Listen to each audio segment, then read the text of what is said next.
తెలుసుకోవాల్సింది జనసేన వాళ్ళు అంత చిల్లర దొంగలు, ఆడవాళ్ళని లొంగ తీసుకొని వాడుకొని వాళ్ళ డబ్బులతో ఎంజాయ్ చేసే ఎదవలు, జెండా కూలీలు.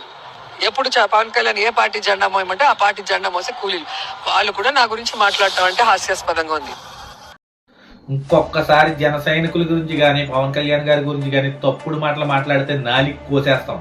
ఎందుకంటే నువ్వు మాట్లాడి ప్రతి మాట కూడా అసలు అర్థం పర్థం లేకుండా ఆడదానం వేయండి నీ ఇష్టం వచ్చినట్టు వాగుతున్నావు. సూర్పనకి గతంలో ముక్కు కోసేసినట్టు నీకు నాలికి కోసేస్తాం. ఏదో అనుకుంటున్నావు, నీ ఇష్టం వచ్చినట్టు ప్రతిసారి జెండా కూలీలు నువ్వు ఇస్తున్నావా కూలీ?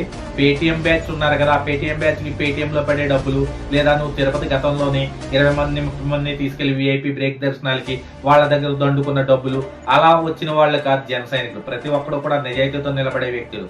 పుత్తూరు మున్సిపల్ చైర్మన్ పదవి ఎస్సీ కోటాలో తప్పుడు కుల ధృవీకరణ పత్రం సమర్పించి నీ ముఖ్యానుచరుడైనటువంటి వ్యక్తి దగ్గర నువ్వెంత తీసుకున్నావు?